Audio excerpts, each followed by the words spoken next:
looking deep down the left side. Mendeville into the end zone. Touchdown! Down the sideline, still Foley to the house. And the players streaming from the sideline to celebrate with 17 seconds left. Hello, everybody, and welcome to this week's edition of BVarsity Live. We are relaxed. We are ready to go. Did you get more tan? Because I didn't. Oh, yeah, I did. Did you? Well, that's why my back hurts, because I was out on the playing surfaces with my nephew and niece while they were in town for Easter. We were going to go to the beach on Monday, and then it rained all day. So Yeah. there went that. That didn't work for you, did it? No. So no tan for me, but spring break was nice. We're back. We're ready to kind of count down the last few weeks of the spring sports season and of the 2016-17 school year here on BVarsity Live. Man, it goes by faster every year. Well, I wrote the advance that we're going to have in today's paper about Patriot Games was the track and field meet, the last big track and field meet in town. Part of the reason why we have 5 track and field athletes in studio today. We'll get to that in a second. But I was kind of saying how, we're like 13 days from them having wow, I can really speak today. From the league championships in track and field. Then, a week after that, it's South area. And then 2 weeks after Tennis that. playoffs are next tennis week. Playoffs. It's it's like boom. And it's like, and then I wrote the big one. We are now 44 days away from the track and field state championships. Which is And kind that's of the last finale. hurrah. That is the last hurrah. Except I think state golf would be after that if we have any golf. But Is it it's that late this very, year? very difficult to make state golf. It's Yeah. we haven't had a boys golfer make state golf in 9 years now, I think. So, we'll see if that happens. But that's the thing is that we're talking about 42 days. I mean, that's it. The finale is coming once again. 6 weeks, yeah. Just one about more time. exactly 6 weeks. So it is, it's that time of year. And one of the other things that's going on right now is sort of the silly season in football recruiting. All the offers going out to guys who are going to be seniors, in some cases guys who are going to be juniors even from schools as they try to get a jump on this. And in that respect, it was a big day for Bakersfield High School yesterday. Yeah, 3 guys, Justin McGill, Isaiah Jernigan, and Cam Williams. All 3 of them received scholarship offers from the University of Nevada. I believe that was the second for McGill and Jernigan and the third offer for Williams, whose first offer came when he was only a freshman from the University of Arizona. So here we are. We're in a place. I mean, and we talk about freshmen getting offers, guys that are rising sophomores, as we like to say in this time. Is Milton, the running back from Buchanan, who I know our cohorts up at the Fresno Bee have been writing about. This guy is getting offers from USC and Fresno State and all these different offers. But, it is the silly season, and we have one more that actually committed yesterday.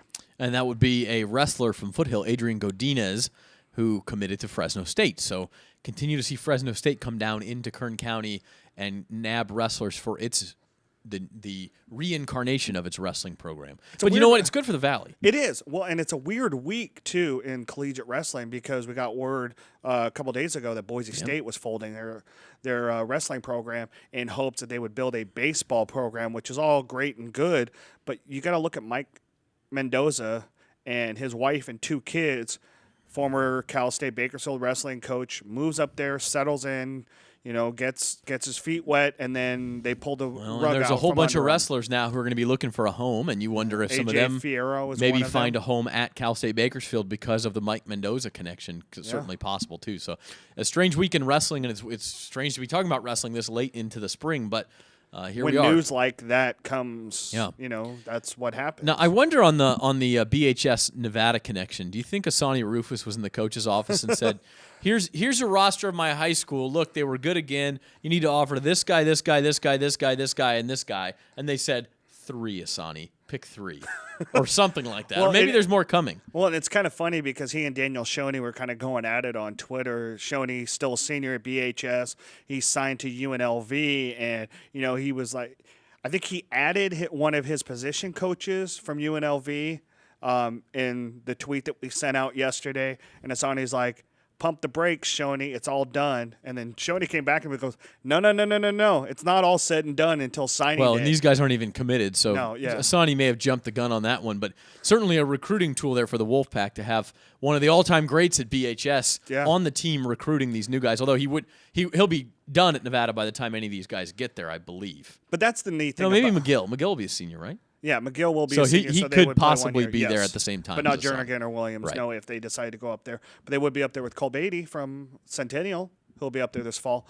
And it's always kind of neat when you get into this situation because here we are talking about former Kern County, standouts that, are repping their colleges, whether they're there yet or already there. Yeah. It's kind of neat. We saw the photo from the Iowa State spring game a couple weeks ago on social media of Kamari Cotton-Moya, Sheldon Croney, and Lawrence White, 3 Ridgeview kids all competing for playing time. Obviously Kamari is a captain on that team. He is the defense right now. Big 12 Defensive Player of the Year a couple exactly. years, right? And then you look or Defensive Newcomer of the Year. Yeah, and then you look at Sheldon, who is working his way up the depth chart at running back, and then Lawrence will be in his first full season after redshirting this year as a defensive back. So you got this Ridgeview to Iowa State connection. You have maybe a possible BHS to Nevada pipeline now. And my question is, with Jeff Tedford at Fresno State, when do the Bulldogs get back involved with a bunch of these local kids? That used to be honestly, I think that's going to be Garces just because there's a connection with AJ Gass. Yep, that could definitely be. I mean, you've got and then it look used at to be Liberty six to of Arizona. the 6 of the 8 Division I kids in football every year from Kern County would be Bulldogs, and it's not like that anymore. Well, and you can't forget Liberty to Arizona with Mariscal and Curtis Brown both going to be there this fall. Yeah, that's true. I mean, two guys. We'll see if it continues that way. But what's the difference between 3 and 2? Obviously, Isaiah Hill going to be going for basketball in a couple of years, most likely. Sammy Stewart's an up-and-coming linebacker. Has an opportunity, sure. Yes. Actually, one of the guys that we have back here, depending on what he decides to do, Daniel Viveros, and we should probably actually talk about who we're going to have in studio today. Yeah, it's a big track day, track weekend, as Trevor mentioned. Big track day tomorrow, and so in the studio today we have the throwing crew from Liberty. That would be Alicia and Daniel Viveros, sister and brother, great throwers, as well as Corbin Chronister. And then in the third segment today, we are going to go Highland. We got Coach Rick Mayberry, along with the terrific distance runner, Moises Medrano, and Justice Smith, the girls' long and triple jumper. Yes. Now, in the meantime, before we get to those guys, and we're looking forward to that, I think we got to talk a little baseball and softball. Oh, yeah. And when you talk baseball and softball in this town right now, you're talking Stockdale. Yep. The baseball team went to the Boers Classic in Sacramento over spring break, did very well, made the semifinals. Yeah, and that's, 2-2 at that tournament's pretty good, especially if you can make the semifinals, beat some good teams up there. Kind of showed, I think you combine that with Buchanan actually losing a game last week to an out-of-state team, but they showed that they're mortal, that maybe Stockdale is a player in the Valley race. And then in softball, Stockdale right now is the favorite at 18-0, ranked number 6 in the nation. We've had a couple of their players on the studio in the last month, but just terrific diamond sports right now for Stockdale. Yeah, Sean Mullen, who, hadn't had the type of season on the mound that he had last year as a sophomore. He was our player of the year last year. Came in with a 3.73 ERA. Went 6 2/3, struck out 12 batters, only gave up 2 hits against Liberty before Jared Hughes hit a grand slam off reliever Alejandro Murillo to make the game 5-4, but Stockdale pulled away with a 5-4 victory over Liberty. That makes a 3-way tie, Zach, for second place at 4-4 in the SWIL between Centennial, Liberty, and Garces. BHS at 3-5, Frontier 2-6. So Stockdale kind of running away with it one more time. They're 7-1 in league. We've got Liberty at Stockdale tomorrow. Pretty much a must-win for Liberty if they're going to stay in the race. Well, and the thing is that Easton McMurray has not been pitching lately because he took a hard slide and landed on his shoulder at second base 3 weeks ago. Matt Patton, their center fielder and best hitter, separated his collarbone last Wednesday in the South Valley Championship game against Highland and is out for the year. So I was going to mention that Liberty winning a tournament over spring break as well. They're playing well, but again, you lose that game tomorrow. They're only a little over halfway through the SWL season at this point, 8 out of 15 games. But If Liberty were to lose to Stockdale tomorrow, they'd be 4 games back with only 6 to play. So that's probably game, set, match. And then, of course, you'd have Garces and Centennial, who could be 3 games back. But still, you're getting close down to it with only 6 games to play. Now, if they win, then you're 2 games back with 6 to play. That's a little bit different story. Then Liberty is very much in the race. Yeah, and on the softball side in the SWYL, it's always a must-win, but I don't know if it's going to get them into first place over Stockdale. But that was a great game yesterday. Went into extra innings. Kylie Fahey, the senior from Liberty, just got back on the team, I think 3 weeks ago. Threw an absolute gem. Had a no-hitter going 6 2/3. Stockdale did score an unearned run in the 4th inning to take a 1-0 lead. And then Alyssa Charles broke up the no-no with 2 outs in the 6th. And then in the 7th, sorry, yeah. God, I did that last night too, didn't I? And then Liberty came back and scored the game-tying run in the bottom of the 7th, forced extra innings, and then they got 2 runs. Cheyenne Hornbuckle, who we had in studio, led off the top of the 8th inning with a double and then scored. And then Haley Hutton came around and scored both of those. All 3 runs against Fahey were unearned. Actually, all 4 runs in the game were unearned. Yeah, I mean, and that can be softball, especially with good pitching. You got to take advantage of the opportunities you get. But you talk about a game that had everything. Really 2 ace pitchers going at it. There was some good defense. You had a no-hitter going into the 7th by the team that was losing 1-0. Mm-hmm. Then Fahey loses the no-hitter, but Liberty comes back in the bottom of the 7th and wins the game, or ties the game, excuse me. Yep. Stockdale retakes the lead in the top of the 8th and then has to fend off a big rally by Liberty in the bottom of the 8th to win the game. They had runners at 1st and 2nd with 1 out, and then a liner right, grounder right to Sydney Hornbuckle, who's now 13-0, has 9 shutouts this year for them as a freshman. Picks it up, throws it right to 3rd, and then Vanessa Barron, who's going to the University of Delaware next year, picks it up and just fires a bullet to 1st to get the runner and to finish the game. And because of the rain schedule, those 2 teams go at it again right away today. That's actually not the rain schedule. It's because Stockdale is heading to Arroyo Grande this weekend for a tournament, so they asked the game to be moved up a day. So they got to play this back-to-back. We're going to go back out there today because it's likely that Hornbuckle and Fahey will go at it once again. So probably catch some baseball while you're out there too.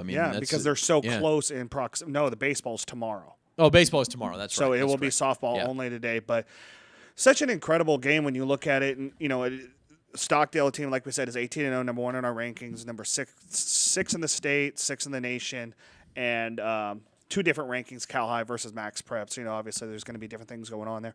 But you look at a team that's won 35 of their last 36, the only loss in that time frame. In last year's playoffs. Yeah, in the semifinals to Buchanan.